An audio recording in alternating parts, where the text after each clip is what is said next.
Welcome to Cliffhangers and Cocktails podcast with Amy Sissel. That's me. And SHEA MACLEOD.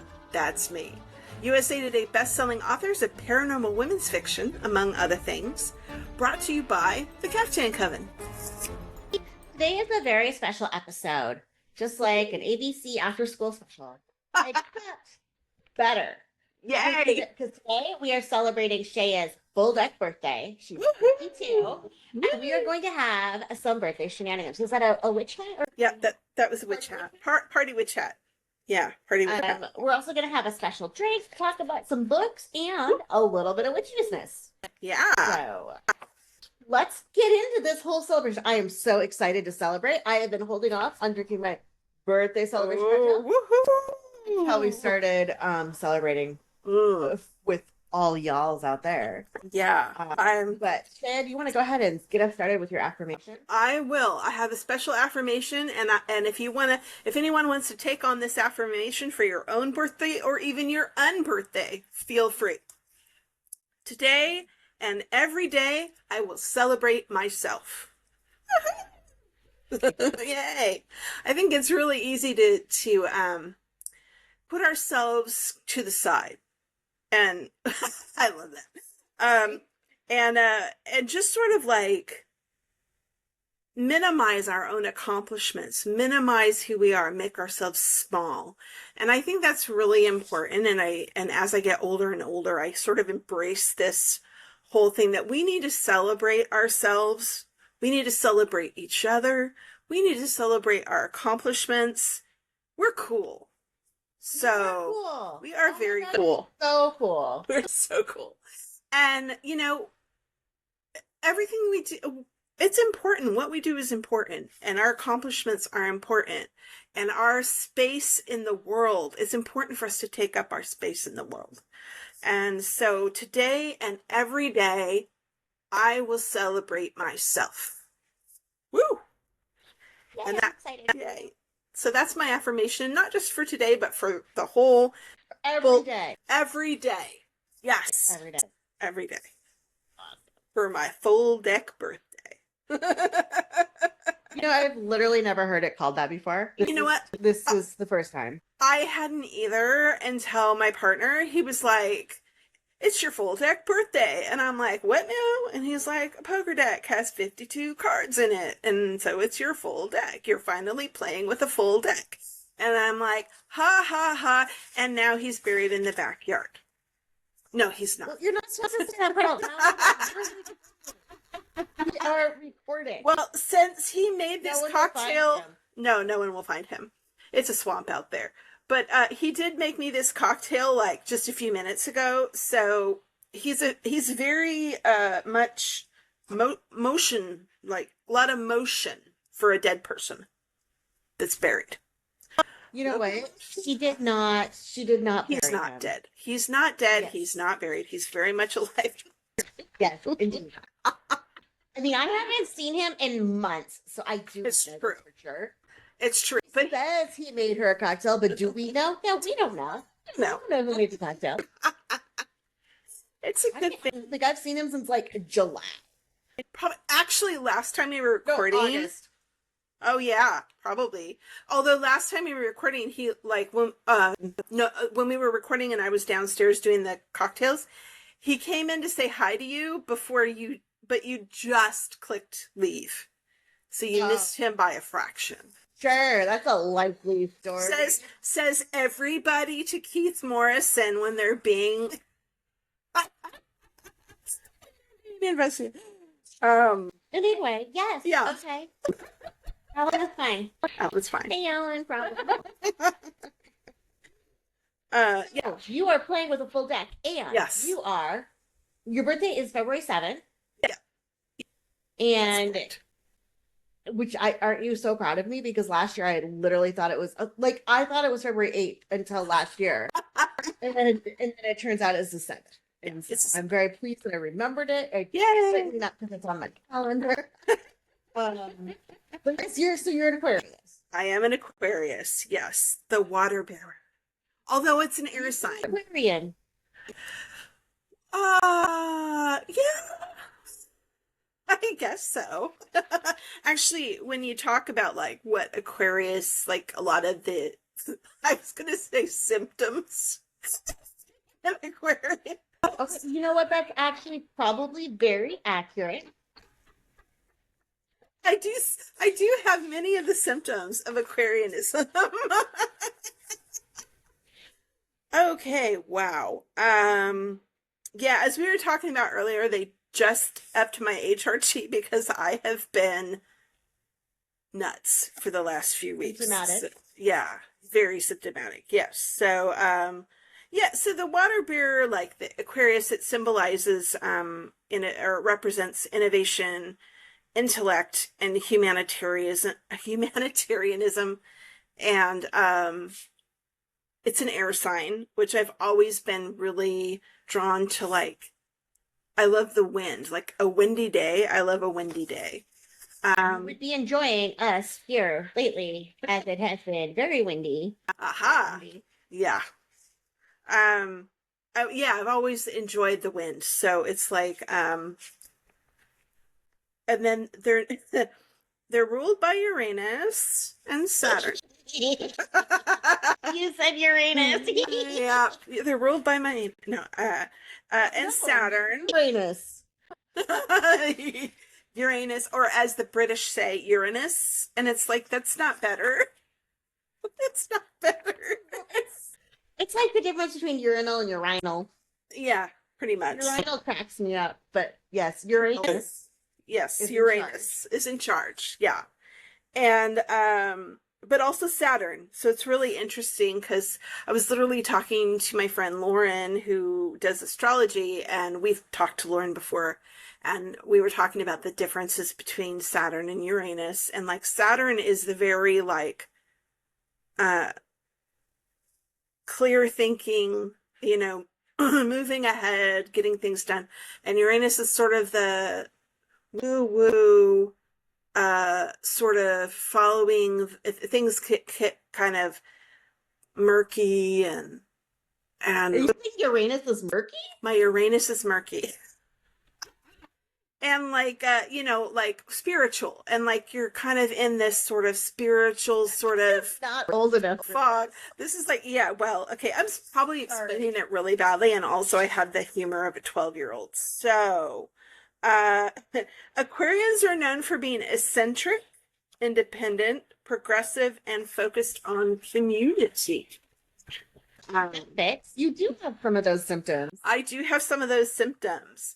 They often challenge norms, which I did a lot growing up in a very religious, you know, church. Well, I mean, religious background in the church. I would often question some of this stuff that they just accepted this as normal. And I'm like, and they're like, well, it's in the Bible. And I'm like, you know, show me where it says that. And, you know, they're like, well, this. And I'm like, well, that doesn't say that. There's nowhere, you know.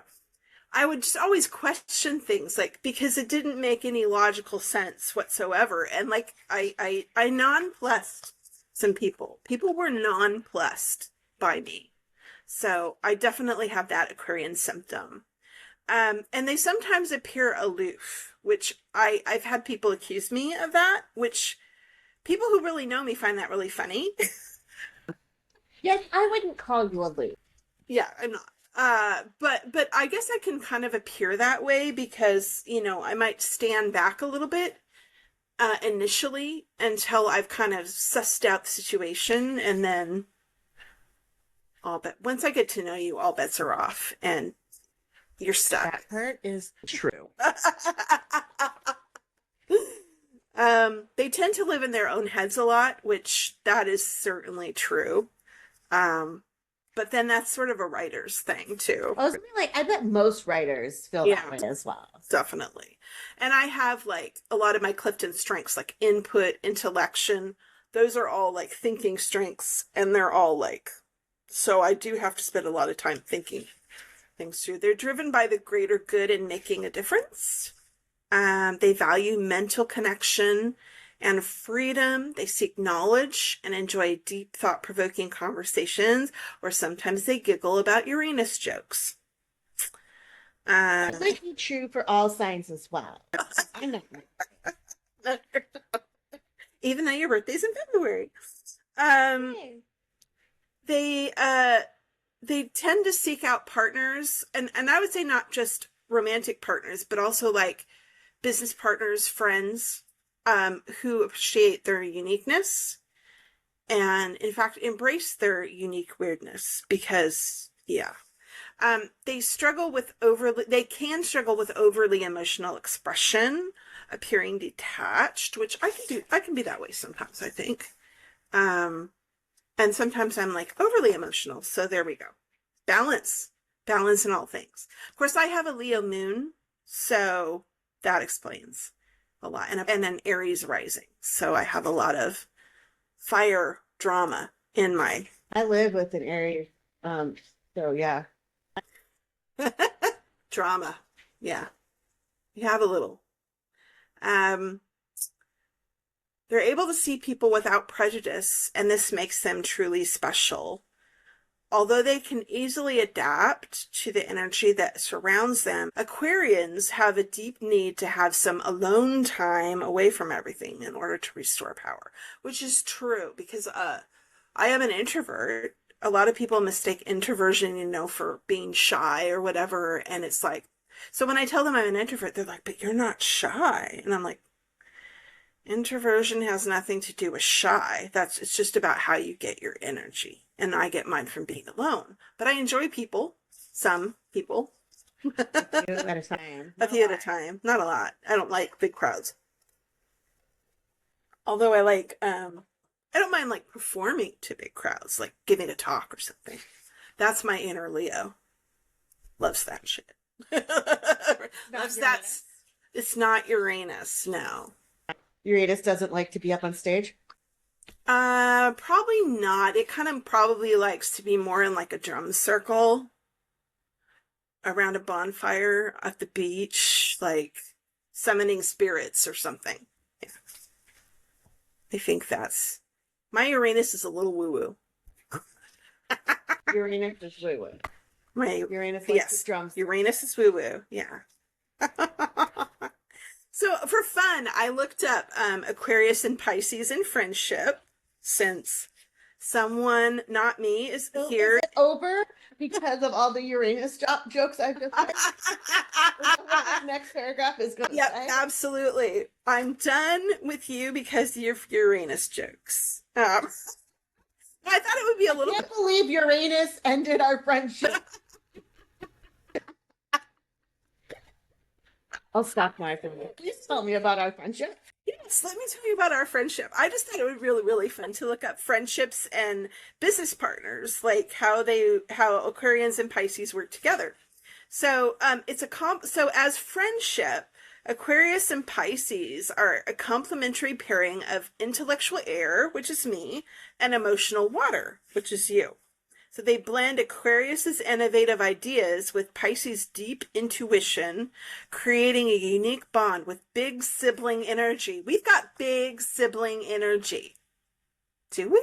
I guess. I don't know. I guess, like, it depends on the relationship you have with other siblings. Right. It could be all sorts of different things. And I don't have a sister. I only have brothers. And big sibling energy with brothers, I think, real different. Sister. But I wouldn't say that I would consider yours and my relationship to be similar to that. No, I wouldn't. It's a different, but like, I suppose it says they're different, but fiercely loyal, balancing rational thought with profound feeling. Though they must navigate Aquarius's detachment and Pisces' sensitivity, they can share deep, goofy fun, like Uranus jokes. And they are deeply goofy. They are deeply goofy, and support each other's worlds. With Aquarius bringing freedom and Pisces offering emotional depth, forming a strong, evolving connection if they respect their contrasting needs for space and intimacy. Well, we've got the space down. You moved all the way to frickin' Portugal. I did. I needed some space. because we were like in each other's business all the time, that once a month that we met. If we even managed that, which is hilarious because we lived in the same city.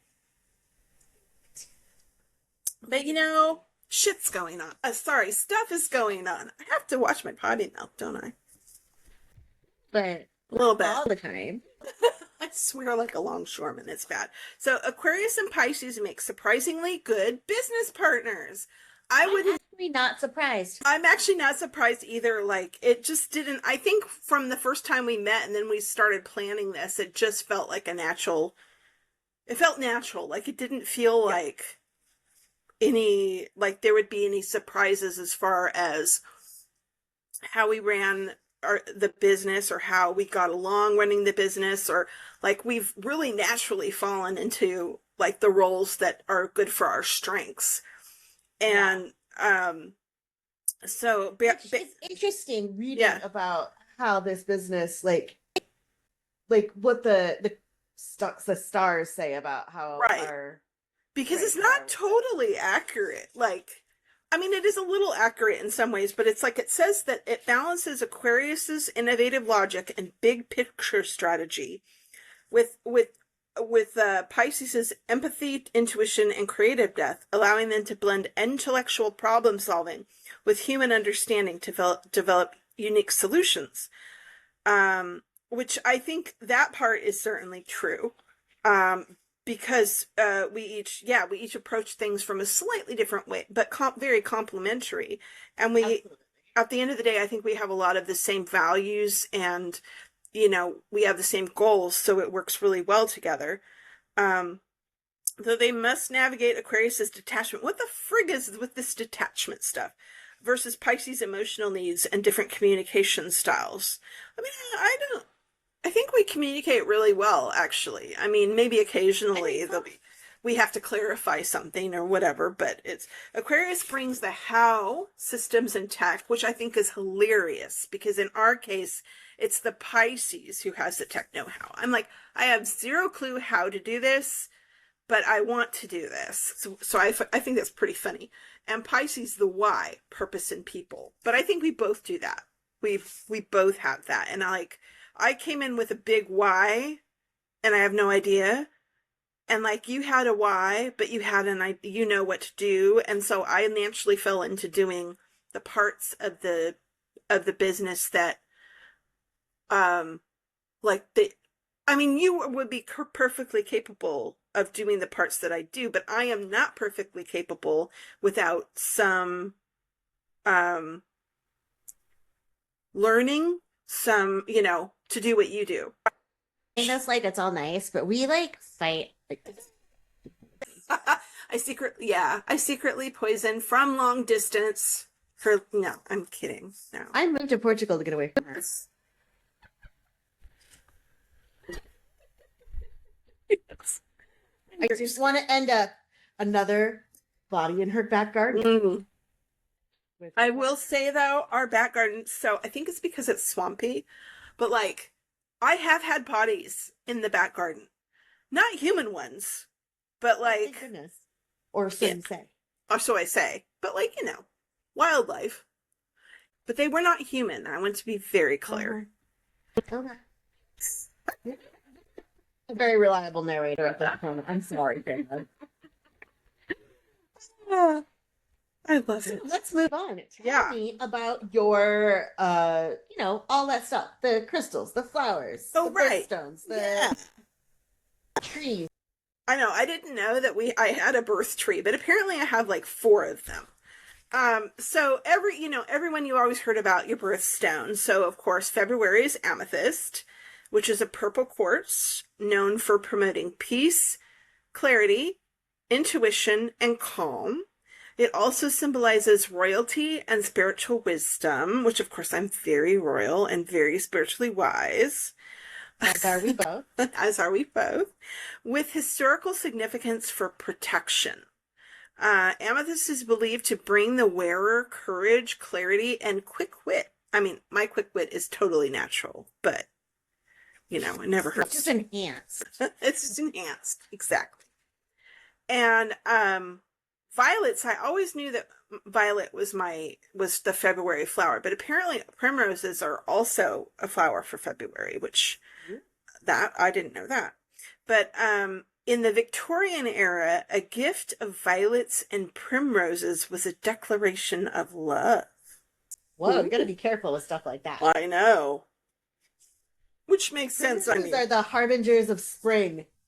Oh, I just can't remember what they look like. So I Googled it. Harbingers of spring. Harbingers. That sounds a little ominous. I like it. I want to be an ominous harbinger of something that everyone actually likes. Right? That's like harbinger of spring. Yeah. Like you can a lot of purple involved in this. Yes. And then you'll look at our logo. It's very purple with a little blue. Yeah. Yes. Like I even have purple glasses. Mine are blue, but mine are pink. Pinky purple. My other ones are blue. I did have purple ones. I got like purpley pink caftan on today. Mine is blue and red, which together make purple. Yes, I learned that in kindergarten. We're so on team. And the trees are cypress, poplar, cedar, and pine. I have no idea why. I actually couldn't find out much on that. So, yeah, that might be a whole nother. But maybe because those are the things that are like still green. I don't know. I don't know. That's all the pollen that's going to start dropping on you. I know. Come on. Like I'm allergic to all of these things. Those are early pollinators. I mean, I'm not even kidding. I'm pretty sure they all start dropping their pollen in February. And they're your birthday flowers in there. Because they're trying to kill you. Yeah. Yeah. This is your last birthday. I will drown you in pollen. Pollen is love. Exactly, I guess. Ew. But okay. Moving on. Bygones. Yes, so release this magical birthday ritual. So I looked at we all know about lighting your candles on your cake and making a wish, If you're doing that, you're doing witchcraft, just FYI. But I found a specific magical ritual for your birthday, which I thought was pretty cool. And it was about, because we have the wheel of the year, which starts with Samhain at the end of October. We've got our actual calendar year, which starts January 1st. You've got the Chinese year. Western calendar. That's a Western calendar that starts January 1st. And then you've got the Chinese calendar, which starts, I think, February 17th.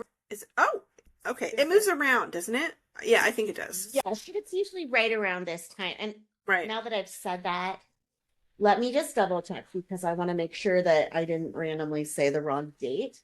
February 17th. And it has to do, I guess it's called also the Lunar New Year. The Lunar New Year. Yeah. Which would be more accurate, I think. But yeah, so that starts, but your own personal year starts, really with your birth. And so this is sort of a ritual for your birthday for going into your personal new year. And the purpose of this ritual is to identify and release the energetic attachments from the previous year, because you want to be going into this new year with a fresh approach or, sort of a clean slate. If there's any negative attachments that you formed, things you haven't been able to let go, you can leave those behind you. So basically, you can just, I often will do this with a candle or something, and I will identify which, whatever energies that I want to let go, that I want to leave behind. Write them on a little bit of paper and burn that sucker. And then you can either put them outside in your compost bin, flush them down the toilet, put them in the trash, whatever you want to do to get rid of them. Some people have very specific ways. Some people like will bury them under the moonlight or whatever. If that speaks to you. So once you've like released those and like, you know, you could do like a cord cutting ceremony. Some people will do that. I saw a really cool one where she basically took two birthday candles and, you know, stood them up like in wax and then tied a string between them and like lit the string on fire. And as it burned, you know, it burned away the string, basically cutting the cord, and burned down the birthday candles. And I'm like, well, that's kind of fun. Yeah. I thought that was really great, symbolic. You know, if you want to get together, if you happen to be having like a birthday get together with your coven, you can burn it in the fire, like have a little bonfire and burn it in the fire. You know, whatever floats your boat. And then call in a wish, a desire, or an intention for the next 365 days. And, you know, again, writing it down. You can tuck it away in your, like a little magic box or like in a jar, a spell jar, or something that you can pull out the next year and like refer to it. Like, how did it happen? You know, how did it go? If your intention was to publish a book, your first book, or if your intention was to be able to run a 5K, or your intention was to just live a little more harmoniously with the earth. How did that go? And then finally, establish reinforcing energy to keep your intentions in motion. And so that, whatever that means for you, whether that's a spell, whether that's a plan, whether that's a vision board, you could create a birthday vision board, even like just a little birthday vision board. And that could be a little, you know, maybe you're writing in a journal, maybe it's journaling. Make the ritual personal for yourself, something that's meaningful to you. Because if I tell you, oh, here's the steps, and you do them, you're just doing it by rote. It doesn't mean anything. It really needs to be personal to you. Well, and I know you've mentioned this now, and we've talked about it before, but the act of writing something down and then saying it, speaking it aloud, really adds to all of that stuff. Absolutely. And then visualizing it like happening in your mind and repeating those steps. We actually have a mini-sode about that. Is it a mini-sode or a full podcast? It was a full episode. It was the first full episode of 2026 that came out. I think we talked about the neurological aspects of manifestation. It's in the episode with Stephanie Burke-Fielding. Okay, yes. And the very large pina colada.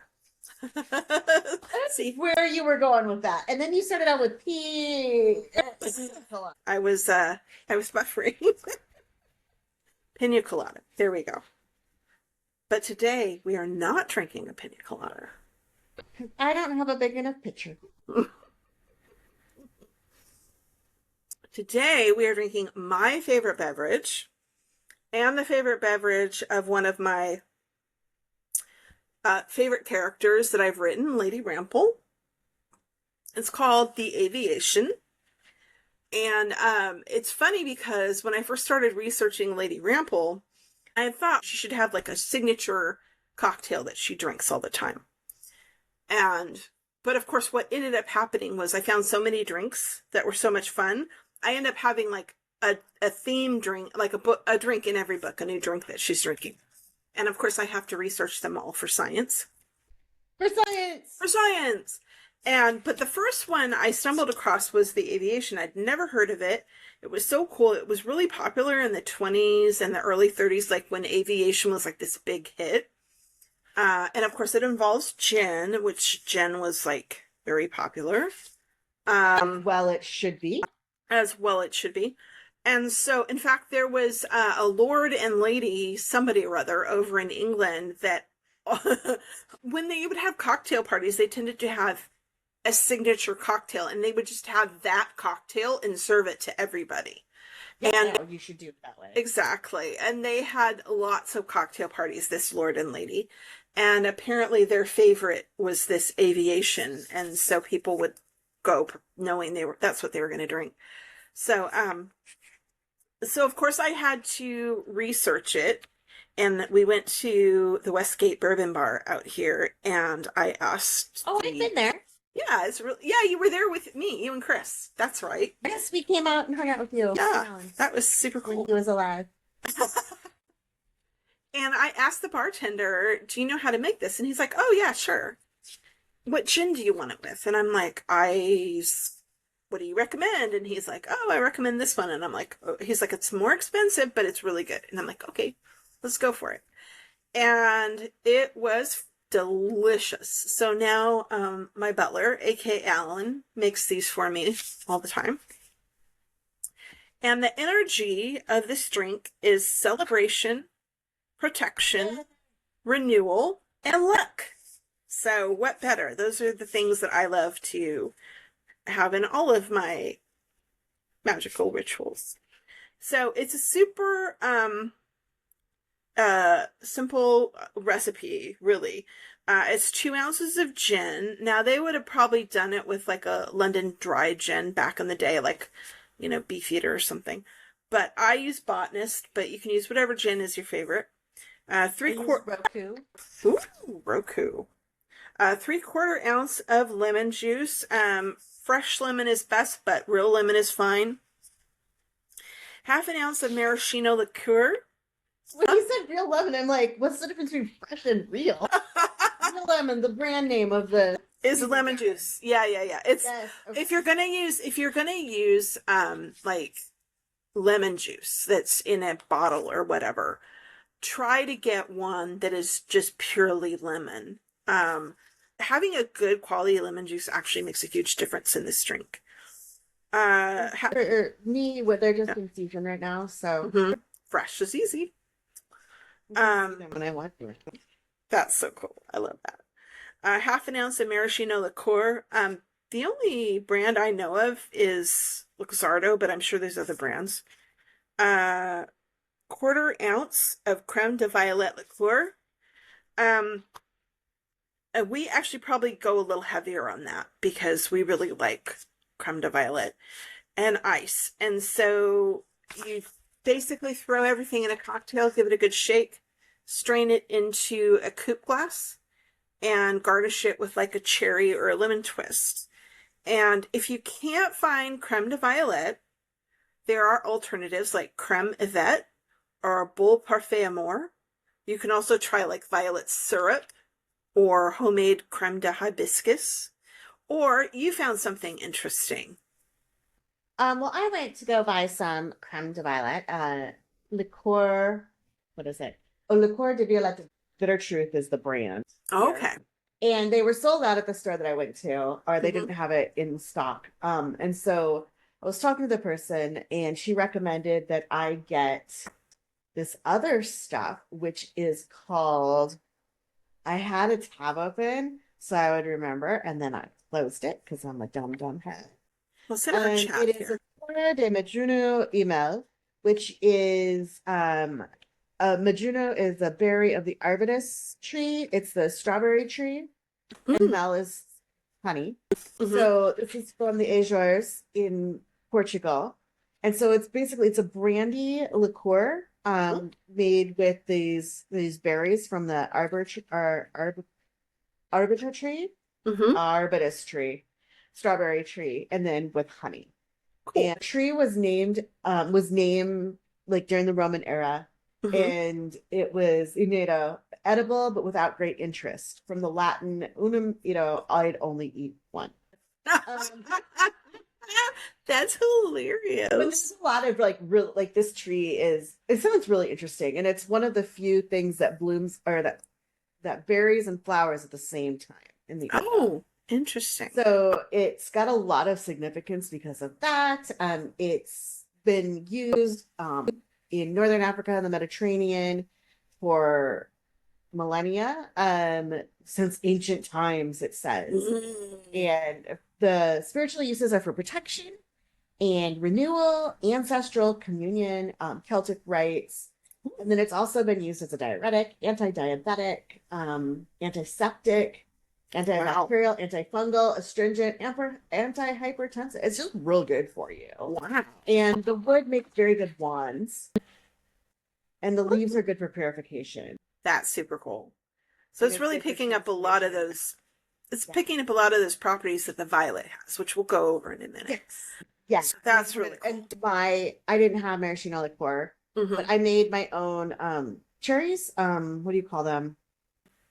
Boozy cherries. They're not called that. Cocktail cherries. Oh yeah. So I just used the liqueur, Juice. or the liqueur that's left from that. So. Yeah. Now That's I'm done cool. talking about it, but I want to learn so much more about these berries because it's so cool. That is really They're, cool. So magic. I'd never heard of them before till you mentioned them, and it was like, that sounds like it probably is very delicious. Oh, good. And not like floral, and I don't like floral Right. stuff. You don't like floral. And I do like floral, which is why, especially violets, which is why this is so, I like it so much. But the first time I tried it, I said, it tastes like the sky. I mean, it really does have that, like, because the whole point of this particular cocktail was the color was kind of supposed to mimic the sky a little bit. Because It's got that sort of airplanes work. yes, bloop, bloop, bloop, bloop. And it very much has sort of that, like, if the sky could taste like something, it would probably taste like this. It's got this sort of lightness and this floralness and this sweetness, but like a little bit of sourness, and it's just a divine drink. So lemon, we've covered this before, but the lemon magical properties are purification and to banish negative energies. So it's a great like cleanser as you're moving from, into your personal new year. Cherry is rebirth and renewal. So once again, you're renewing yourself. You're coming into this brand new year. Violet, love, peace, protection, and transformation. And it's associated with deities like Venus and Persephone, symbolizing heart healing, fidelity, dreams, and new beginnings. And it's been used in spells for calming, for luck, sleep, and protection against evil. The earthy scent of violet connects them to memory and spiritual insight, while their edible nature encourages a deeper connection to nature and self-worth. And one of the things that they're often used for actually is they make a very effective cough syrup, actually. There are old recipes of, steeping violets and honey and whatnot and creating this syrup. And in fact, I think you can find online some natural syrups that contain violet. So it has all of those. So it kind of, your little fruits that I can't remember the name of are madrunos. Have a lot of similar properties, and they have a long history, which violets do as well.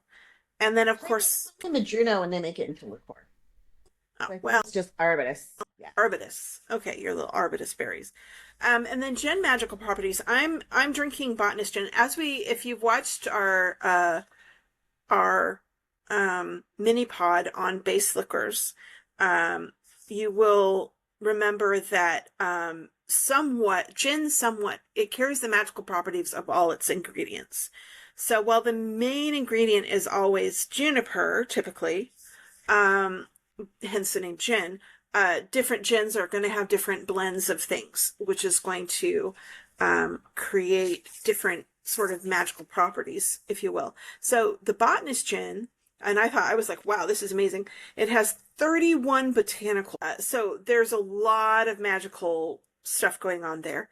And historically, gin, of course, was used for purification, healing, and protection. In modern witchcraft, it's uses its botanicals in spells for love, cleansing, and protection. So this is like the perfect drink, I think, for going into a new year, because you're just cleansing everything from the past and you're renewing yourself and moving forward with this sort of healing and this luck for the new year ahead. So I just love it. So Yay! My cocktail is empty, but yay, mine is nearly empty. Yeah, cheers to you too. My cocktail cherries turned out real good. Mm. How did you make them? I'm curious. Did you just put them in brandy or something? Simmered, like I made a little simple syrup with cinnamon and whole cloves and orange peel and lemon peel. Ooh. And let that simmer for a while I pitted my cherries and made the kitchen look a little bit like I'd done a very small murder. And that was messy. And then I stirred let's see. And then I added some vanilla and scotch, but not peaty scotch. So whatever, the lowland scotch, maybe a highland scotch, whichever one isn't peaty. Okay. Maybe, I don't know. I don't know a lot about scotch. Chris gave it to me and he said, this will work. And it did. And then, so I stirred the cherries into the simple syrup mix and let that sit around for a while. And then until it kind of thickened and became very syrupy. And then I poured in the liquor and the vanilla. Okay. And then I just let it come to room temperature and I stuck it in a jar and it's in the fridge. And I'm going to take all the cherries out and put them in a smaller jar and just like put a little bit of just to top it with the liquor, liqueur mix. And then the rest of that, I'm going to use the rest of the cherries. It was very, very easy. A lot of it was just like stir and then wait for it to cool for the next day. And it did call for almond extracts in the recipe as well, but I didn't want to. Oh. And I make things with my heart. And you do what you want, so. I do what I want. I don't know. I just thought they were there and they looked good, so I bought them. Excellent. I'll post the link to the site where I got it. Yeah. Perfect. Perfect. Drinks, yay. I've heard you're also a writer. Oh my gosh. How did you even hear that? Yes, I am. This rumor, little bird. So, tell me, when did Night of the Conjurer come out? In I want to say December. So, Night of the Conjurer is an Edwina Gale book. Yes. Yes. It came out in December 2025. The very end. I think it was like the 30th. Yeah. It potentially came out in 2025. Yeah. We don't know. Or we didn't know. All right. So I'm going to tell you about it all. So, The Night of the Conjurer by SHEA MACLEOD. Woohoo! A haunted attic is one thing. An overly charming new neighbor in a cursed mansion is another. But when people start vanishing, the 60-something witch is trading her apron for her gumshoes. Edwina Gale thought her biggest problem was the flaky contractor renovating her attic, until he vanished after uncovering a secret room. Now a mysterious newcomer has bought the town's cursed mansion, a young librarian is missing, and rumors of dark blood magic are spooking the supernatural residents of Gifford. With the help of her witch friends, the 60-something pie-baking witch must serve up a slice of justice and expose its sinister secrets before anyone else is kidnapped. Or worse. Join Edwina and her eccentric circle of friends, including her ancient Egyptian priestess Bestie and the fabulous werejackal drag queen Bubbles. By the way, Night of the Werejackal is the first one of this series. They're so good. Funny. Bubbles. So, love it. On her latest investigation. It's murder with a side secret. A mysterious neighbor with an even more mysterious butler. Magical mischief. Deepwood is basically Stars Hollow, with more sauce, less subtlety, and about a 40% higher body comp than you'd expect. 40%. It's very sciencey and accurate. Yes, all statistics are science related. And so if you see statistics on the internet or hear them on your favorite podcast, you know they're true. We're not allowed to make statistics up. Tell us more. What inspired this story? Well, so the first Edwina Gale actually appears first in my Deepwood Witches Mysteries. and she's a side character, you know, because, you know, when one is trying to solve mysteries and finding, you know, unalived supernatural folk, it helps to have a person who can come in and help you with things like, you know, tracking and cleanup and whatnot. So she's that person. And as I went through to that series, at the end, the last couple of books are, she's the main character. And I was having so much fun with her. I really wanted to do her own, like, spin-off. And so that was Day of the Werejackal. And called it a night. Yeah. It was daytime. It's daytime. This was the night of the Conjurer. That was the Day of the Werejackal. Yeah. I do it too, and I wrote the books. So there we go. It's not a big And if you guys are interested, you can go back and I think that's the book we talked about a year ago. I think so. We did your 51st, not quite a full deck birthday episode. It also had drag queens. So. It did.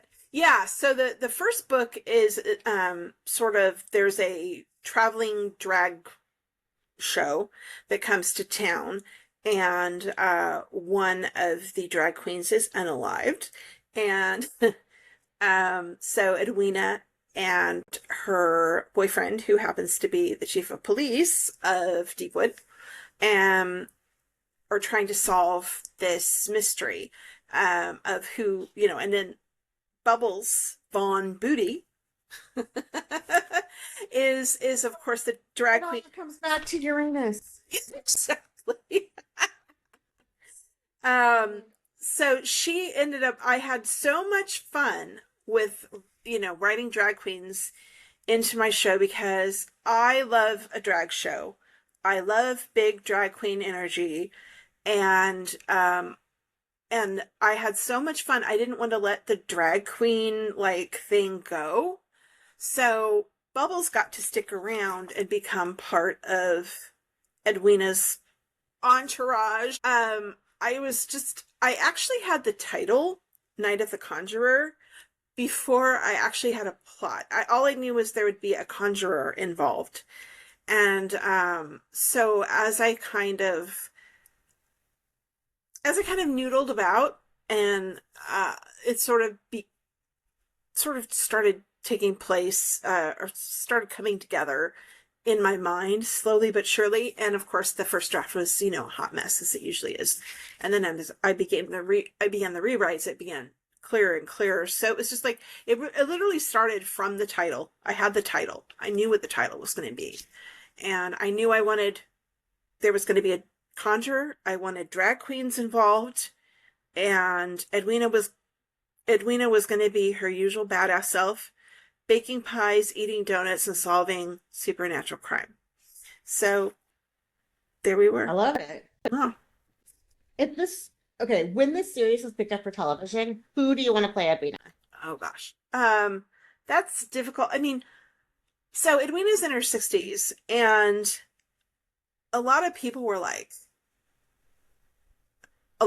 some people who were non-readers were like, oh, but like, that's really old, and blah, blah, blah. And I'm like, oh my gosh. So like Cameron Manheim, who I love as an actress, she's in her 60s now. Like, she looks awesome. Like, if you think about some of the actors that we actually know that are in their 60s, that's not that old. That's only 8 years off for me. So, that's so old. You're funny. You'll get there too, my shari. I hope so. So I kind of like, to me, Edwina is tall. She's a large woman. She's, you know, got a lot of attitude. She takes up space. She takes up all the room. She's got zero forks to give. There's not a lot of actresses that are, I mean, there's plenty of actresses that can play the role, but they're not like, they're all too skinny. So, oh, you know what? Okay, so Pamela Anderson, like, she doesn't wear makeup anymore. She's like, fuck it, I'm not wearing makeup anymore. And that's Edwina. She doesn't wear makeup. She does not dye her hair. Her hair is natural. She wears it in a braid. She wears broomstick skirts and combat boots. Well, Doc Martens, but and so yeah, it's that kind of like I could see okay, now I could see her mind. Kathy Bates. Kathy Bates would be awesome, but she's a little bit too old now. Oh, is she? She's in her 70s, yeah. Is she attitude for sure? I could see Allison Janney, attitude wise, height wise, she's just too skinny. But you know, you can't have everything. But I think Allison Janney would be awesome, except for she's too thin. But what the heck? Oh my God. What if it was Meryl Streep? Oh my God. Meryl Streep would be amazing. Okay, we've cast it. I don't know Yeah. how Meryl Streep is. Huh? I don't know how old she is either. I think she's in her 70s also. It doesn't matter. But she definitely. Oh, yeah. I mean, again, she's pretty thin, but still she's got presence. She definitely got the look. She's got the hair. She's 76. So, but that's okay. I think she would be awesome in the role. She would be so good. Yeah. I mean, she played older looking people and younger looking people. I think she's got range. She's got, you think? I think Meryl Streep has range. I think she probably does. I think you're right. You know what? And I hadn't really thought of her, but she's perfect because she has that really unique beauty that is just, I just think she's amazing. She's incredible. Yeah. So that would fit Edwina to a T, because Edwina's like that too. She's just striking and beautiful in this really unique way, which is very Meryl Streep. So yes, definitely. She could pull that off. Yes, for sure. Yeah, okay, we've got it. Meryl Streep. That's awesome. It. Yeah. Great. What are the writing plans for this year? And this year being the next 365 days of the SHEA year. Yes, of the SHEA year. As of this recording, I am working on the next Lady Ramble. I'm also working on the next Season of the Witch, which is my Miracle Bay books with Jennifer Jones. Those are both have first drafts finished, and I'm starting on rewrites. I also just put up a Kickstarter for the First Lady Ramble for a special hardback edition, which is... We'll have that link in the show notes. Yeah. And it will, right now it's in pre-launch, but my hope is to have it live by the end of February, or mid-February. And then I also plan to I'd like to do another Edwina book and another Aunt Betty book, because, I don't know, they're just so fun to watch. Okay, so when I even write, yeah. And I've also got some projects that I have some other like Deepwood adjacent witchy type books, like spin-off series that I kind of want to work on. And so we'll see if I can do that this year. But yeah, I have a lot of plans. You've got a plan. I've got a plan. Mostly lazing around. I'm just going to be basically lying on the bed, eating bonbons and watching K-dramas. As you do. Yeah. So where can people find your books? Well, you can go to SheaMacLeod.com and find links to all my books. I've also got a shop there. You can buy directly from me. I've got like book bundles that you can get at really great discounts. You can back the Kickstarter and support the new project to make the Lady Ramble Special Edition come alive. You can also find me on Facebook, Instagram, TikTok, all of the socials. And you can find my books. My books are wide, which means they're at you can get them from your library. You can get them on Smashwords. You can get them on Apple. You can get them on Barnes & Noble. You can get them if you have Kobo. They're also, you can read them if you have a Kobo Plus subscription. They're part of the Kobo Plus subscriptions. So, yeah, you can find them a lot of places. You got options. You got options. Yeah, absolutely. Awesome. I'm so excited to read this. I haven't picked it up yet. So, I enjoyed the day of the Werejackals so much. So I'm sure. Oh, I loved writing that so much. And this one, at first I was like a little bit like, is this coming together? Is this going to be as good? But by the time I got done with it, I was like, yes, I rule. Yeah. Great. Well, we're almost the end of your first of many, I hope. Yes. Birthday celebration. Yeah.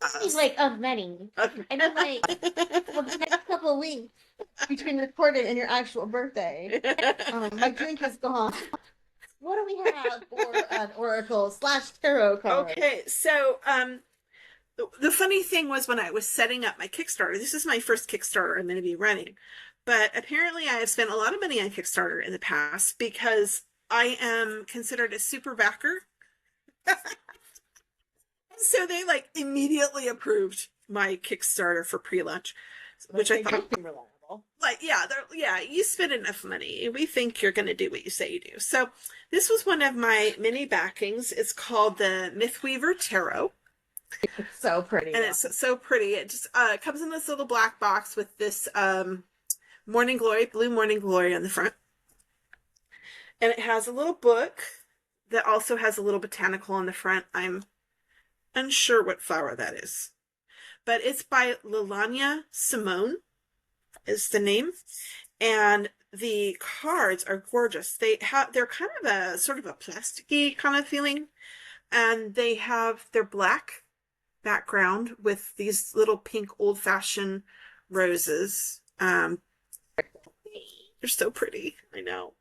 And so I am going to go ahead. I kind of did a little bit of shuffling earlier. This is a brand new deck. It's a little hard to shuffle, but I'm just going to pull out the first one. And the first one is called Alchemy. And Nagus is the mythological being. And it's harmony and tranquility. And if I show you this card here, it's got this cool. lovely, like turquoise, teal-y kind of background. It's got bits of coral. It's got a shell. And then it's got an image of the Nagus. It's in black and it has like, it's sort of a creature with the head, from torso up, it's human. From torso down, it's snake. It's got wings. It's got this intricate headdress. She's got little boobies. It kind of has a somewhat Indian design, which would make sense because I believe that's where Nagas come from. And so all true. I will pull her out.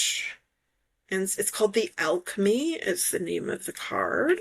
Okay, the Alchemy / Temperance. It's what's usually is called the Temperance card in other decks. Okay. Mythological figure, the Naga, the serpent guardian of transformation. In many Southeast Asian and Indian traditions, the Nagas are serpentine beings who guard rivers, treasures, and ancient wisdom.